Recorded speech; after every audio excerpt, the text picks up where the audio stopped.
tous. On va débuter ce webinaire. Donc, merci à tous et à toutes d'être présents pour le webinaire organisé par Parkinson Québec. On est ravis de vous retrouver ce soir pour aborder un sujet important, mais qui peut être aussi sensible. C'est la dépression dans le contexte de la maladie de Parkinson. C'est un symptôme qui peut être fréquent, mais qui est souvent mal compris ou minimisé. Alors ce soir, on va vous offrir des pistes concrètes pour mieux comprendre ces symptômes, les reconnaître et surtout trouver des stratégies pour mieux les gérer au quotidien. Alors, on a le plaisir d'avoir avec nous le docteur Jean-Philippe Gagné, psychologue clinicien et professeur à l'UQAM, qui nous éclairera sur le sujet. Donc, bonjour, docteur Gagné. Est-ce que vous allez bien? Oui, merci beaucoup. Merci de m'avoir invité. J'ai eu la chance par le passé de donner d'autres présentations pour Parkinson Québec et c'est toujours un plaisir. Merci encore. Mais avec plaisir. Merci à vous aussi pour votre générosité. Donc aujourd'hui, c'est un webinaire sous forme de questions-réponses. Je vais poser des questions à Docteur Gagné sur la thématique. Et on a pris aussi en considération les questions qui ont été posées lors de l'inscription pour justement faire cette entrevue. Je rappelle que ce webinaire est enregistré et il va être disponible sur notre chaîne YouTube dans les prochains jours. Donc, je pense que j'ai fait le tour. Donc, on va commencer les questions. Donc, c'est un petit peu en trois parties. On va commencer dans un premier temps par la compréhension de la dépression. Donc, la première question, là, j'ai essayé d'être quand même avec des questions larges au début, mais ou en tout cas les plus basiques quand on parle de ce thème. C'est quoi les premiers signes de dépression chez une personne atteinte de la maladie de Parkinson? Absolument, c'est une très bonne question. Puis je suis content qu'on commence assez large.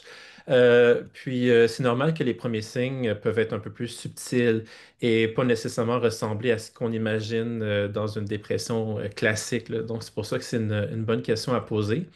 Donc, souvent dans les premiers signes, ce qu'on peut remarquer, ce serait une perte d'intérêt ou une perte de plaisir pour des activités habituelles. Fait que souvent en clinique, c'est ce qu'on appelle de l'anédonie, là, mais c'est vraiment que ce qu'on aimait faire par le passé, tout à coup, ça a moins d'intérêt.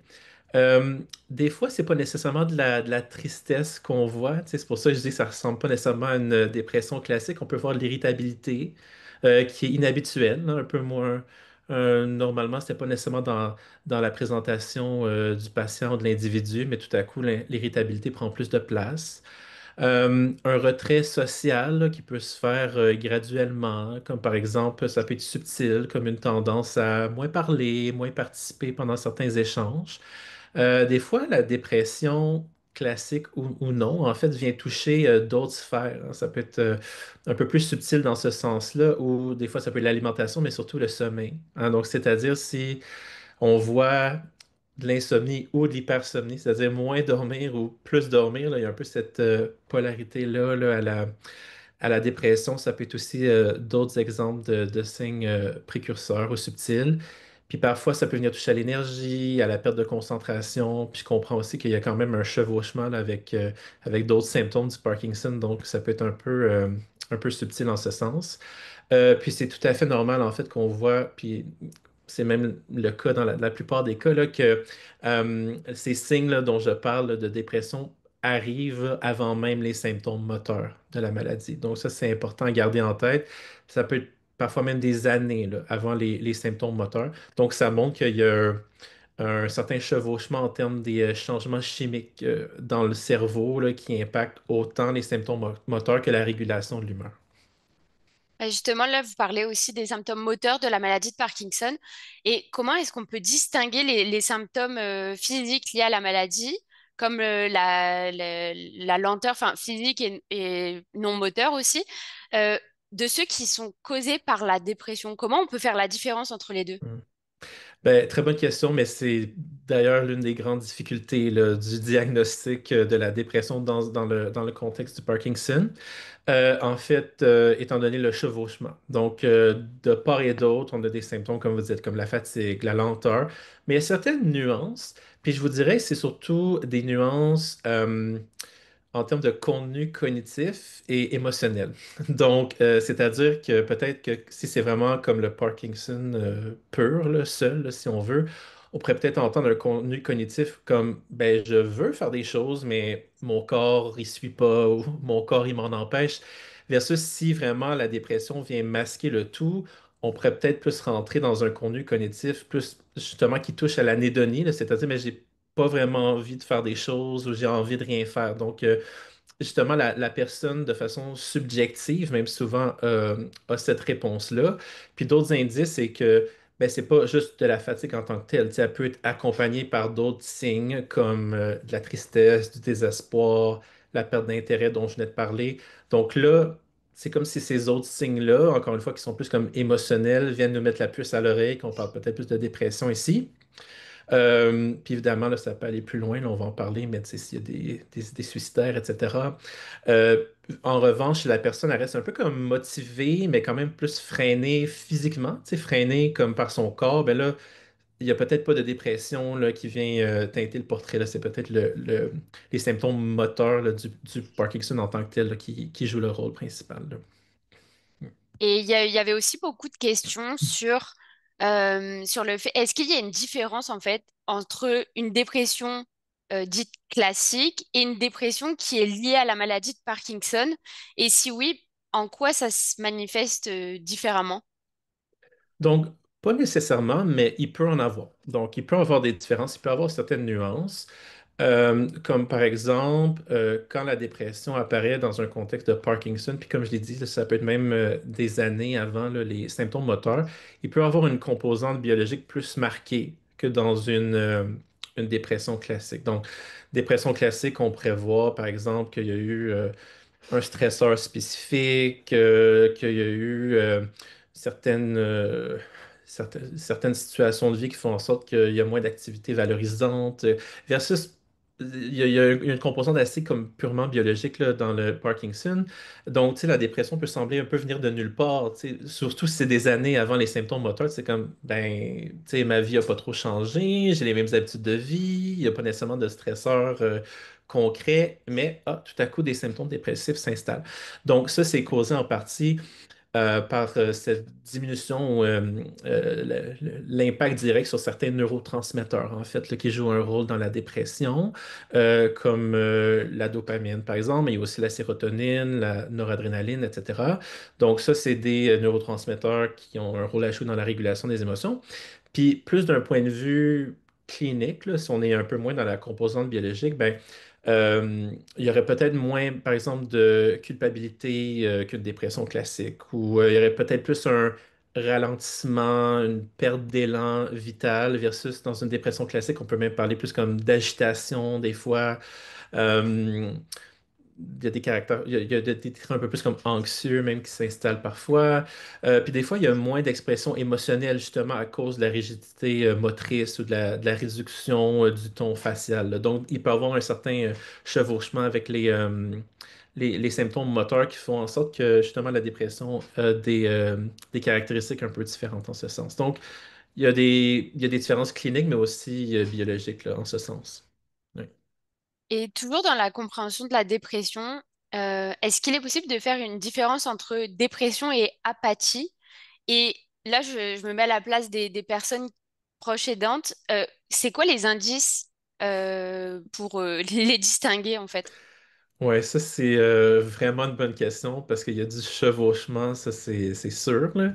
Mais c'est possible. C'est possible de faire la différence, même si dans le quotidien, encore une fois, il peut y avoir du chevauchement, les deux conditions peuvent se ressembler, mais on peut y aller étape par étape. Donc, une personne qui souffre d'apathie peut, par exemple, présenter un manque d'énergie et d'intérêt, puis ça peut faire penser à l'anédonie de la dépression. Tu sais, comme je le disais, cette perte d'intérêt pour des activités qu'on aimait par le passé. Mais quand même, on peut faire une certaine distinction. J'ai essayé de le décortiquer. Puis aussi, c'est important de comprendre que les deux peuvent aussi être présents en même temps. Fait que là, évidemment, ça ajoute à la complexité. Mais bon, l'apathie est surtout marquée par cette perte de motivation. Donc, la personne n'a plus nécessairement envie d'entreprendre certaines activités, même si elle les aimait auparavant, mais sans nécessairement toute la composante émotionnelle qui viendrait avec la dépression, comme on pense souvent à la tristesse. Alors, il n'y aurait pas nécessairement une tristesse particulière qui est rattachée à un peu à cette perte de motivation, à cette anédonie, si on veut. Donc, la personne peut sembler éteinte, détachée, indifférente, mais sans nécessairement en souffrir émotionnellement au même point que dans un contexte de dépression. Donc, la personne, elle dit pas nécessairement qu'elle se sent mal de ça, c'est plutôt qu'elle n'a pas envie ou qu'elle voit pas l'intérêt. À l'inverse, avec la dépression, ce qui est différent, c'est que les personnes dépressives vont ressentir là, cette tristesse qui semble être plus à l'avant-plan. Tu sais, on peut même parler de désespoir, de culpabilité. Des fois, ça prend d'autres manifestations comme de l'irritabilité, comme je le disais au début du webinaire. Ça peut venir avec l'anxiété, ça peut venir avec des pensées suicidaires. Donc, tout ça, c'est pas typique de l'apathie, là, justement, de dire qu'il y aurait ce désespoir, cette culpabilité, là, puis que ça rentre dans une composante émotionnelle assez lourde. Donc, autrement dit, là, la dépression elle va s'accompagner de souffrances psychologiques réelles, tandis que l'apathie traduit davantage comme une absence d'élan émotionnel et de ressenti, là. Donc, ça peut être une façon de les distinguer. Donc là, vous parlez aussi d'indices concrets pour les proches aidants. C'est pas toujours facile parce que c'est une composante subjective quand même, là, dont je viens de parler. Tu sais, c'est un ressenti subjectif. Mais bon, si la personne souffre de son état, qu'elle se dit malheureuse, qu'elle se sent découragée, coupable, etc., un peu tout ce qui vient avec, encore une fois, la dépression, ben là, on parle souvent de dépression. S'il n'y a pas nécessairement une tristesse tu sais, franche, là, pure et dure, qui est rattachée à ce manque d'intérêt, puis que tu sais, elle n'est pas nécessairement en train de dire qu'elle veut que ça change ou aller, que ça aille mieux, peut-être que là, on est plus dans le domaine de l'apathie. Versus dans la dépression, il y aurait peut-être un désir de dire Hey, je veux pas que ça soit comme ça, il faut que ça change, en fait, là. Donc, puis l'apathie est plus souvent directement liée à la biologie, en fait, du Parkinson. Donc, notamment la baisse de dopamine versus la dépression va impliquer d'autres neurotransmetteurs, qu'on a dit, sérotonine, noradrénaline. Donc, il y a d'autres composantes biologiques, psychologiques, affectives là, viennent avec, puis qui rajoutent des couches.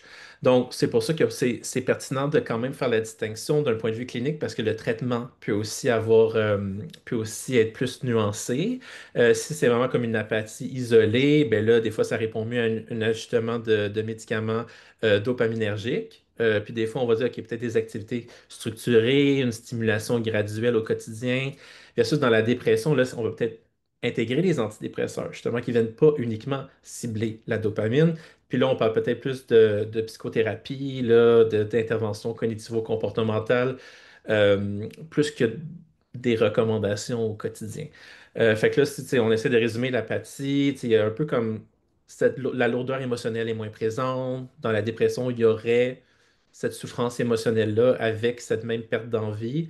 Les deux peuvent coexister, mais justement, c'est quand même important cliniquement de les distinguer parce que ça peut avoir un impact sur le traitement à aller chercher. Puis encore une fois, là, j'ai essayé de rendre ça un peu comme simple, là. Il y a beaucoup de chevauchements et tout, mais c'est quelques pistes là, qui peuvent être utiles. Toujours dans les questions de subtilité, il y a certains proches qui disent que la personnalité de leur proche, de la personne qui a la maladie, a comme changé. Et elles souhaitent savoir comment reconnaître ce qui relève de la maladie dans l'évolution, ralentissement, rigidité, etc., versus ce qui relève d'une dépression réelle. Donc ça peut rejoindre des questions d'avant, mais un petit peu dans l'autre sens. Là, si on remarque un changement aussi. Est-ce que, ok, c'est la maladie de Parkinson, l'évolution, ou ah, je dois me questionner un peu plus et c'est peut-être une Hmm. dépression. Ben, c'est une question qui est vraiment fréquente, qui est pertinente, mais qui n'est pas facile à répondre. Encore une fois, on va essayer de le décortiquer tranquillement. Parce que dans le fond, la maladie de Parkinson, elle seule, elle peut modifier l'expression émotionnelle, le comportement. Et là, justement, ça peut sembler justement faire Ça peut s'apparenter à un changement de personnalité, justement, là. Puis ça se peut qu'il n'y ait pas de dépression dans le portrait, mais justement, vu que l'expression émotionnelle n'est pas la même, puis le comportement n'est pas le même, on peut être comme, mais, donc, qu'est-ce qui se passe? Tu sais, il faut comprendre tout d'abord que la maladie touche les circuits cérébraux qui régulent les mouvements et qu'il y a du chevauchement avec les circuits cérébraux qui régulent les émotions. Donc, il va y avoir plusieurs symptômes du Parkinson qui peuvent donner l'impression d'un changement de personnalité, alors qu'en fait, c'est des manifestations neurologiques, hein.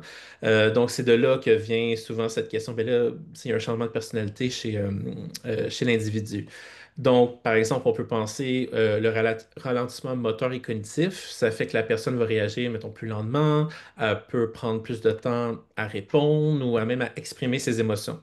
Et donc, peut-être par le passé, c'était quelque chose qui était beaucoup plus fluide chez la personne. Donc, ça peut s'apparenter à un changement de personnalité. Aussi, au niveau de la rigidité musculaire, ben, ça peut aussi s'installer au niveau du visage. Donc, ça peut donner un air un peu plus comme fermé ou indifférent. Donc, c'est pas nécessairement qu'il y a un manque d'émotion ou qu'il y aurait nécessairement dépression, mais c'est peut-être plus une différence au niveau de la façon qu'elles sont exprimées littéralement, là, physiquement, en fait, par la personne. Certains aussi deviennent plus réservés, peut-être un peu moins spontanés, justement à cause de ce ralentissement psychomoteur. Des fois, ça peut être aussi en raison d'effets secondaires de la médication. Donc, tout ça, ça peut donner, tu sais, si on prend tout ça ensemble, ça peut donner l'impression que son proche n'a plus la même personnalité, en fait.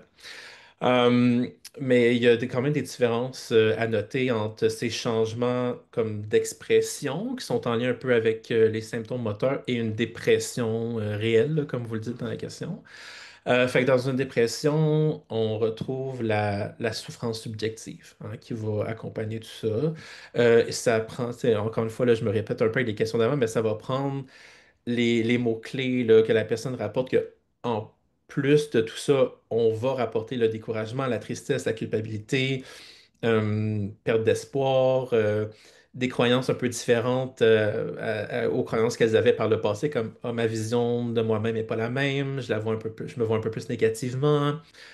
Même vision du monde un peu plus négative, vision des autres plus négative. Donc, si c'est des changements qui sont vraiment, encore une fois, plus liés au Parkinson en tant que tel, il n'y aura pas nécessairement cette composante émotionnelle subjective. Quelqu'un pourrait dire comme, tu sais, émotionnellement, ça va quand même, mais j'ai une lenteur, c'est plus comme la lenteur motrice, en fait. Donc, en résumé, c'est comme si on avait les changements de la personnalité, en fait, reflètent des modifications plus comme motrices, neurologiques, tu sais, plus dans la manière d'exprimer ses émotions, d'agir, de réagir, versus des changements liés à la dépression. Encore une fois, ça se traduit par la composante affective, là. Tu sais, la perte de plaisir, de sens, de motivation, des croyances un peu plus pessimistes, là. Donc, euh, donc ça, c'est tout des éléments à garder en tête. Euh, Puis aussi, il faut se rappeler qu'il y a certaines personnes qui peuvent présenter les deux aussi, hein. On retourne un peu à la même réponse qu'avec l'apathie, mais il peut y avoir les changements neurologiques de la maladie qui peuvent fragiliser le moral et donc ça peut favoriser le développement d'une dépression. Donc, ça peut peut-être commencer plus par l'aspect neurologique moteur qui fait, ah, personnalité n'est pas trop la même, mais ça peut être aussi un élément déclencheur ou créer une vulnérabilité pour que la dépression s'installe parce que la personne elle-même peut se sentir différente là, en ce sens-là. Donc, il peut avoir du chevauchement, encore une fois, même si quand on essaie de les décortiquer, il y a moyen là, de les distinguer. L'un peut mener à l'autre, puis ensuite ils peuvent coexister, là. Ouais. Ensuite, on aimerait aborder enfin, des facteurs en fait qui influencent la dépression. Donc, dans un premier temps, on avait beaucoup de questions sur quels sont les facteurs aggravants, quels facteurs aggravants peuvent influencer la dépression chez les personnes qui vivent avec le Parkinson. Puis, si vous pouvez citer des exemples concrets, est-ce que les médicaments, ça peut l'être, l'isolement, la perte d'autonomie? Ouais, donc il peut y avoir différents facteurs, puis il peut y avoir des interactions entre ces facteurs-là. Donc, facteur aggravant pour la dépression. Au niveau plus biologique, on a les fluctuations de dopamine et des autres neurotransmetteurs. Au niveau psychologique, tout ce que vous avez déjà nommé totalement d'accord. On a parlé de perte d'autonomie. Ben, c'est sûr que ça va être un facteur aggravant. Euh, Perte d'autonomie, ça vient aussi avec ce sentiment de dépendance un peu à autrui, au proche aidant. Donc, ça aussi, ça peut être un facteur aggravant plus d'ordre psychologique. Puis aussi tout ce qui est comme quand l'incertitude là, concernant l'avenir est un peu plus saillante, là, tu sais, cette peur de l'avenir, de comment la maladie peut évoluer, l'impact que ça peut avoir sur notre avenir. Mais quand cette incertitude est un peu comme mise à l'avant, où on en prend connaissance, ben c'est sûr que ça peut être un facteur aggravant. Au niveau plus social, il faut faire attention à l'isolement, hein. Donc, avec l'isolement, souvent vient un plus grand risque de dépression. Aussi, on peut, justement, là, avec l'isolement, il y a moins d'interaction sociale, il y a moins d'activation comportementale. Puis souvent, avec interaction et le social vient des activités valorisantes. Il faut faire attention de garder ça là, dans son quotidien le plus qu'on peut. La perte, tu sais, la perte de son rôle social, la perte de son rôle professionnel, ça a un impact évidemment. Puis d'un point de vue plus physique, bon, vous avez mentionné les douleurs, les médicaments. Plus tôt aujourd'hui, j'avais parlé que le sommeil peut être une conséquence de la dépression, mais ça peut être aussi une cause, là. Tu sais, si on dort pas, évidemment, c'est pas bon pour la régulation des émotions. Puis il y a l'effet cumulatif là, de ces facteurs-là là, qui peuvent faire basculer vers une dépression. Fait que là, ça montre que c'est important de regarder le portrait global, tu sais, la personne dans son ensemble. Parce que oui, on parle de, de, souvent, là, on a le biologique puis le physique en tête, c'est la douleur, les médicaments, etc. Mais tout ce que j'ai nommé d'un point de vue plus comme psychosocial, perte d'autonomie, isolement, c'est des facteurs aggravants pour la dépression. Fait que, tu sais, si rapidement on peut les détecter, on a tendance plus à éviter des activités, on a tendance plus à s'isoler, cibler ça dès le début pour pas que ça devienne la routine, justement, là, ces facteurs-là. Quel est le rôle de la dopamine ou des autres neurotransmetteurs dans la dépression liée à la maladie? Oui, donc on pense souvent à la dopamine quand on pense au Parkinson. J'en ai parlé un peu, là, que ça peut être aussi pourquoi la dépression même survient un peu comme de nulle part là, des années avant. Donc, le Parkinson a un impact sur la production de dopamine, si on essaie de faire ça simple, là. Puis c'est une des molécules qui est essentielle à la motivation, au plaisir. Évidemment, là, on pense rapidement à la dépression quand on pense à une baisse de diminution, une baisse de plaisir. Mais il y a d'autres neurotransmetteurs qui sont impliqués aussi. J'en ai parlé rapidement avant. Il y a la sérotonine. Là, ça peut mener à de la tristesse, justement, s'il y a comme une baisse là, de sérotonine. D'autres processus mentaux qui sont souvent présents dans la dépression, comme la rumination. Il y a aussi la noradrénaline qui est liée à l'énergie, à la concentration. Donc là, quand ces neurotransmetteurs, ces systèmes là, de neurochimiques, là, si on veut, sont perturbés, ben, ça affecte aussi notre équilibre émotionnel. Puis là, ça peut expliquer pourquoi la dépression, dans le cas du Parkinson, a une base biologique aussi importante que psychologique, là. Et encore une fois, là, surtout là, quand on pense à la dopamine. Oui. Est-ce que, il y a certains médicaments anti-parkinsoniens qui peuvent influencer l'humeur, que ce soit positivement ou négativement? Oui, donc certains médicaments là, qui visent la dopamine, là, ça peut améliorer l'humeur, l'énergie, la motivation, justement parce que ça vise ces neurotransmetteurs-là qui sont très importants. Des fois, on entend que à forte dose, là, ça peut avoir d'autres manifestations. Tu sais, des fois, on va parler, tu sais, d'agitation, d'anxiété, de comportement impulsif. Donc, ça, on garde ça en tête. Puis aussi, il va y avoir des fluctuations hein, entre les périodes on et les périodes off. Donc, on quand le médicament agit, off quand l'effet du médicament retombe. Puis là, ça peut causer des variations d'humeur importantes, là. Fait que ça, c'est pour ça que c'est important de travailler en collaboration avec le médecin, le neurologue pour ajuster la médication au bon équilibre. Mais de façon générale, tu sais, qui dit période on, là, donc plus de dopamine, c'est souvent associé avec meilleure énergie, meilleure motivation, puis ce qui est bon pour l'humeur. Mais c'est ça, il y a toujours des nuances, là, comme je viens de l'expliquer, là. Maintenant, on va passer aux questions qui sont plus portés sur les solutions et les stratégies. Alors, la première question dans cette catégorie, ce serait quelles sont les options de traitement pour la dépression chez les personnes vivant avec Parkinson et est-ce que les antidépresseurs classiques sont-ils efficaces et sécuritaires? Oui, donc il y a plusieurs antidépresseurs qui peuvent être considérés. Puis là, comme on le dit, comme je l'ai dit avant, les médicaments comme purement là, pour le Parkinson qui visent la dopamine, des fois, ne sont pas suffisants parce qu'il y a d'autres neurotransmetteurs qui sont impliqués dans la dépression. Donc, on pense souvent aux ISRS pour la dépression, comme sertraline, citalopram, etc., qui, eux, visent la sérotonine, en fait. C'est des capteurs de sérotonine, ces médicaments-là. Efficaces, souvent bien tolérés chez les personnes qui sont atteintes de Parkinson. Évidemment, là, tout ça est fait en consultation avec le médecin, etc. Là, ici, on en parle de façon très globale. Le choix va dépendre des symptômes, ça va dépendre des interactions avec les autres médicaments, ça va dépendre du profil de chaque patient, des allergies, etc. Donc, on en parle de façon très globale aujourd'hui. Ce ne sont pas des recommandations personnalisées. Mais la médication, c'est une partie du traitement qui peut être, oui, très efficace, mais c'est une partie. Donc, souvent, on va parler d'approche combinée. Il va y avoir la médication qui est très importante, efficace, sécuritaire dans la plupart des cas. Mais le soutien social, la psychothérapie, là, quand on combine tout ça, c'est sûr qu'on peut s'attendre souvent à des meilleurs résultats parce qu'on met pas tous les œufs dans le même panier. Là, on essaie de mettre toutes les chances de notre côté en allant chercher des ressources qui vont au-delà des approches médicamenteuses. Mais oui, effectivement, les antidépresseurs, là, capteurs de sérotonine sont fréquemment prescrits et efficaces. Ouais.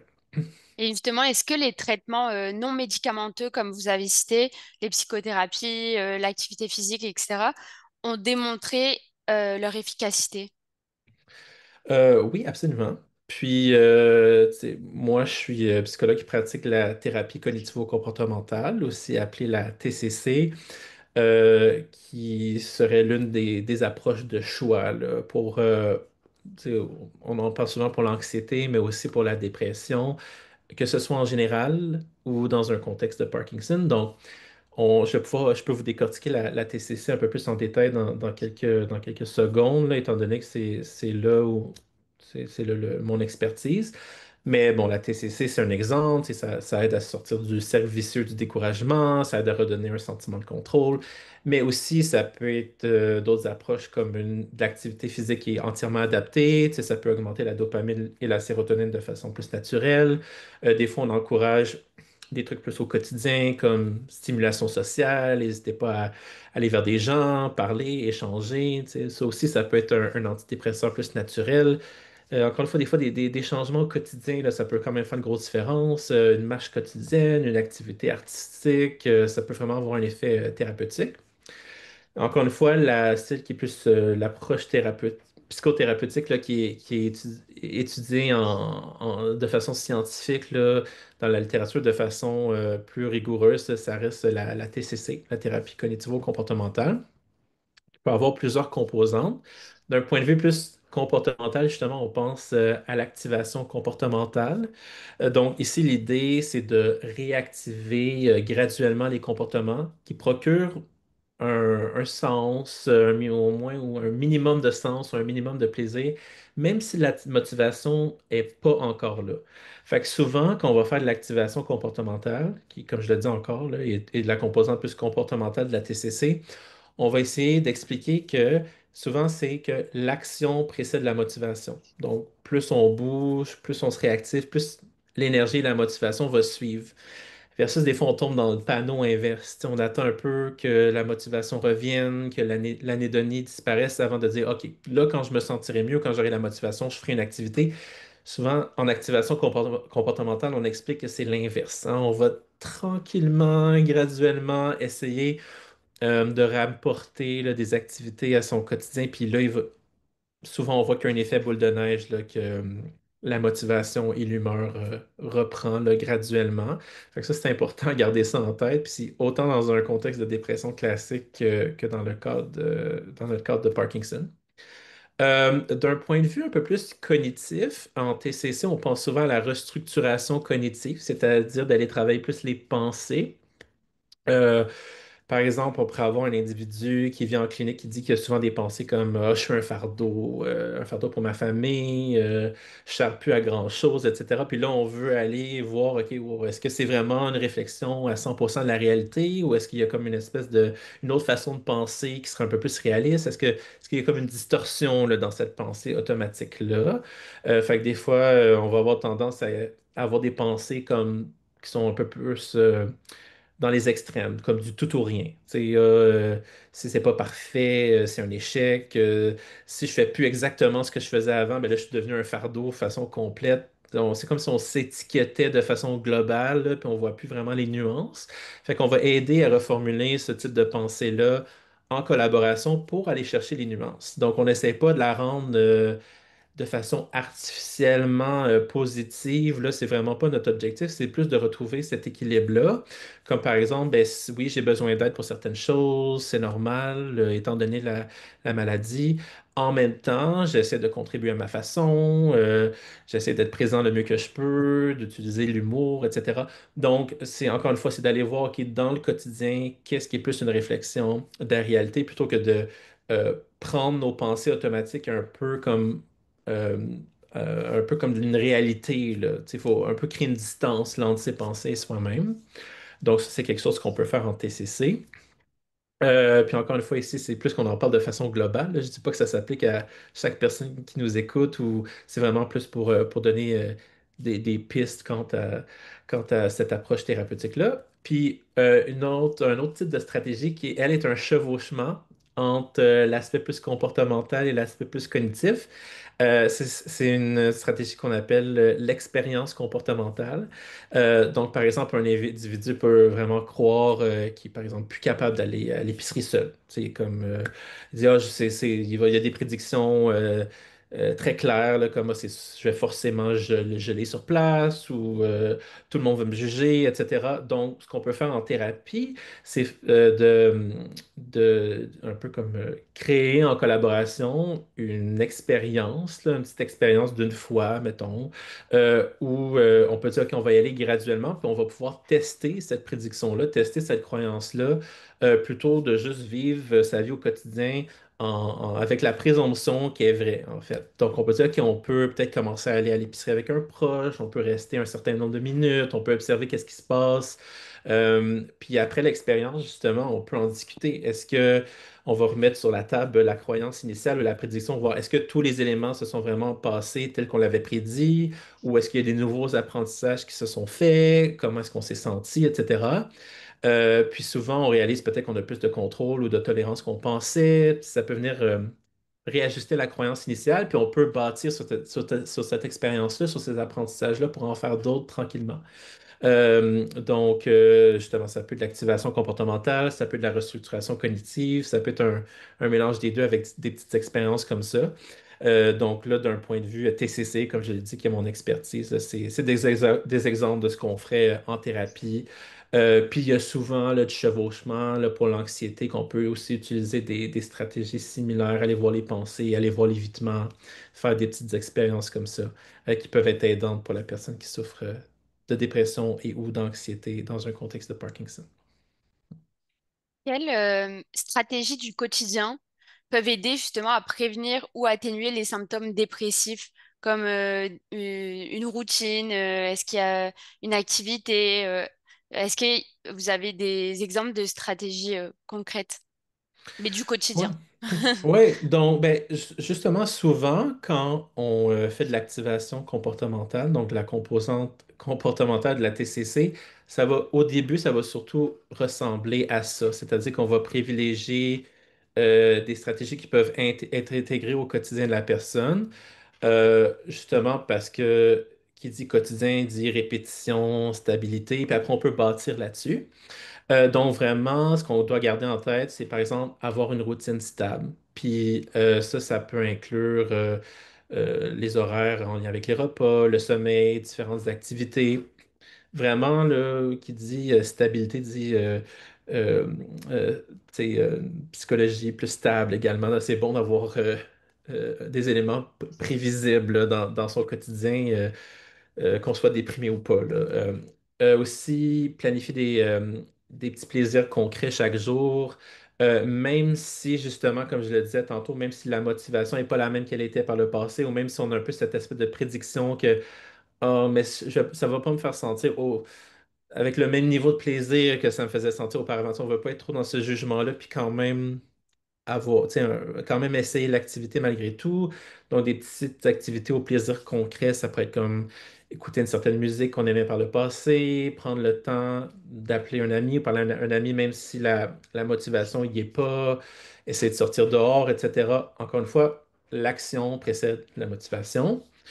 Au quotidien, fractionner des tâches. Ça, on peut souvent, là, surtout quand on est déprimé, on peut voir tout comme une montagne. De fractionner la plus grosse tâche en plus petits objectifs. Soit un acronyme qu'on utilise, là, c'est que ça prend des objectifs qu'on dit qui sont SMART, parce qu'on a chacune des lettres qui représentent un critère, comme le S c'est pour spécifique, le M, on veut que ça soit mesurable, on veut que le A c'est atteignable, le R c'est réaliste, le T c'est on veut que ça soit défini dans le temps. Fait que, tu sais, si on garde en tête que on les fractionne, puis on fait en sorte que c'est réaliste, que c'est atteignable, ça peut éviter la surcharge, qui est évidemment une autre couche là, pour la dépression. Euh, D'autres choses au quotidien, ben, si vous faites toutes ces choses-là, n'hésitez pas à les célébrer, hein, célébrer les victoires, les petites victoires. C'est mieux de se concentrer là-dessus que sur autre chose. Tu sais, si on a recommencé à intégrer des petites marches, des conversations avec des amis, ben, on peut être fier de soi parce que ça n'a pas été toujours facile dans un contexte de dépression. Puis aussi, dans le quotidien, ben, comme je l'avais dit un peu avant, là, tu sais, on voit qu'il y a l'isolement, de l'attraper rapidement, donc s'entourer, que ce soit de nos proches ou peut-être même d'aller vers des groupes de soutien, comme par exemple Parkinson Québec peut être une bonne ressource pour ça. Justement, là, de miser aussi euh, sur, euh, sur le réseau social, de briser l'isolement, ça peut être d'autres pistes pour le quotidien. Oui, justement, Parkinson Québec, vous pouvez aller consulter notre site internet. On a des partenaires régionaux présents dans la province qui, eux, offrent des groupes de soutien, qui ont des intervenants. Vous pouvez aller dans la section menu sur notre site internet et aller et cliquer dans votre région. Puis là, vous allez voir nos partenaires régionaux et vous pouvez sélectionner votre région pour avoir plus d'informations. Ouais, merveilleux. Une autre question, oui, parce qu'on a eu beaucoup de questions de personnes proches aidantes pour cette thématique. Alors, la question, c'est quel rôle peuvent jouer les personnes proches aidantes dans la détection et la gestion de la dépression? Ouais, ben, les proches aidants sont souvent ceux qui peuvent même remarquer des changements en premier, hein, parce qu'ils voient le avant et le après. Donc, c'est correct d'observer ces changements-là sans les juger, puis on peut aborder la question, mais tu sais, avec douceur, hein, tu sais, avec tu sais, des remarques tu sais, graduelles. Tu sais, j'ai remarqué que tu as peut-être l'air moins motivé ces temps-ci, etc. Puis là, le but ici, c'est d'aller comme encourager la consultation, évidemment, pour aller chercher de l'aide à l'extérieur pour pas que toute cette aide-là dépende de vous, là. Puis aussi, les proches aidants n'ont pas nécessairement toutes les connaissances là, que les professionnels auraient. C'est tout à fait normal. Donc, c'est aller d'encourager la consultation professionnelle, mais sans la forcer. Hein? Tu sais, des fois, si on est un peu trop, on est un peu trop en train de pousser dans un sens, mais là, ça crée l'effet inverse. Là. Les gens, des fois, sont sur la défensive donc, c'est plus d'y aller avec curiosité quasiment, puis des encouragements, plutôt que de sentir que c'est vraiment là, essentiel, puis que pour pas que la motivation soit extrinsèque. Là. Tu sais, on veut que la motivation vienne de l'individu qui souffrent de Parkinson et de dépression pour que le plus que c'est une motivation intrinsèque, le plus que les changements vont être tu sais, authentiques, puis que, tu sais, mettons, des devoirs dans un contexte de thérapie vont être faits, etc. Euh, Puis aussi, les proches aidants ne doivent pas oublier de prendre soin d'eux-mêmes, hein. Si c'est eux qui doivent consulter, ben c'est bien correct, là, tu sais, justement, ça va les aider à être encore plus présents et s'ils prennent soin d'eux-mêmes euh, en, en parallèle. Donc, l'idée, c'est qu'un proche épuisé ne peut pas aider, justement. Donc, c'est vraiment cette relation de confiance avec le proche qui va permettre à la personne, tu sais, d'accepter la situation, mais aussi d'en parler à un professionnel. Puis, justement, on n'est jamais dans le d'imposer quoi que ce soit, c'est plus de la collaboration, suggestion, ouverture, qui peut justement là, faire en sorte que la personne va commencer à se questionner un peu elle-même sur les symptômes, sur les changements, puis avoir les pour et les contre là, d'aller parler à un professionnel. Et bah, justement, en parlant de consulter un professionnel, à quel moment il faut consulter un professionnel, que ce soit par un psychologue ou même un médecin de famille? Oui, donc c'est sûr que tu sais, quand on pense à nos critères diagnostiques là, de dépression, tu sais, souvent on va dire que si là, cet amalgame de symptômes là, dont j'ai parlé pendant le webinaire, tu sais, que ce soit la tristesse, l'anédonie, concentration, fatigue, culpabilité, un peu qui sort de nulle part, tu sais, tout cet amalgame-là qui se présente, ben si ça dure, tu sais, comme toute la journée, tous les jours, tu sais, un peu sans exception, pendant au moins comme 2 semaines, si c'est pas plus, ben là, on est justement, là, on est peut-être plus dans la catégorie clinique, là, si on pense à nos critères diagnostiques, parce que c'est tout à fait normal là, d'avoir des fluctuations émotionnelles, là, tu sais, justement, là, tu sais, de la tristesse en raison d'un certain stresseur ou d'un certain événement, on veut l'accueillir, on veut la vivre pour justement là, accueillir l'émotion normale, mais tu sais, c'est plus comme un amalgame de symptômes qui perdure, tu sais, c'est comme, il n'y a pas vraiment de fluctuation, là, c'est devenu notre quotidien, puis c'est au moins comme 2 semaines où c'est tous les jours, toute la journée, on commence à être du domaine plus clinique. Tu sais, si on tombe dans des discours qui ont une saveur en lien avec des idées suicidaires ou perdre le goût de vivre, là, évidemment, c'est un signe assez concret. La personne qui, tu sais, si ça affecte les sphères de son quotidien, comme l'hygiène, tu sais, des changements au niveau de l'alimentation, on mange moins ou plus, on dort moins ou plus, puis encore une fois, là, ça perdure dans le temps. Ça peut être d'autres signes. Euh, ou justement, là, si les proches y remarquent, ben coudonc, on n'arrive plus à la motiver comme avant. Euh, il y a vraiment un manque d'intérêt qui s'est installé là, de façon beaucoup plus concrète, ben, ça peut être tous des signes là, qu'il faut consulter. Donc, souvent, le premier réflexe, c'est d'en parler tu sais, au médecin traitant, là, médecin de famille ou neurologue. Puis là, justement, ce professionnel-là, le médecin, va pouvoir, premièrement, faire un peu sa propre évaluation, peut-être même ajuster la médication. Fait que on peut avoir des fois des résultats un peu plus concrets rapidement avec un ajustement de la médication. Et si nécessaire, à la lumière de toutes ces informations-là, référer à un psychologue. Donc, souvent, là, ça peut être le premier réflexe, surtout que le médecin traitant là, est déjà comme dans le dossier, connaît bien la personne, là, ça peut être un bon premier réflexe. Parfait. On va terminer avec une question qui avait été posée lors du processus d'inscription aussi, qui aurait pu rentrer dans la compréhension de la maladie. C'est est-ce que la dépression arrive n'importe quand au cours de la maladie ou c'est plutôt quand la maladie est très avancée? Donc, ça peut être à peu près à n'importe quel moment. Donc, il faut regarder ça en tête. Bon, tu sais, il y aurait... ça peut être avant la maladie. Comme je l'ai dit au début, chez environ tu sais, 30% des personnes, on pourrait avoir de la dépression, de l'anxiété qui pourrait apparaître plusieurs années avant les symptômes moteurs.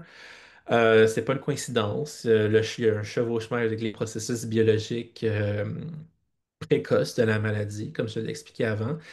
Puis, elle peut aussi arriver à d'autres moments. En fait, hein, c'est pas tout le temps avant, puis c'est pas non plus tout le monde qui va en souffrir de la dépression, mais ça peut aussi apparaître à d'autres moments. Comme par exemple, ça peut être Des fois, ça peut être quand le diagnostic tombe, par exemple. Parce que là, euh, ça peut être comme une réaction d'adaptation. Hein. Des fois, ça peut être comme en milieu de parcours, parce qu'il y a une fatigue du quotidien qui s'est installée, qui s'est accumulée.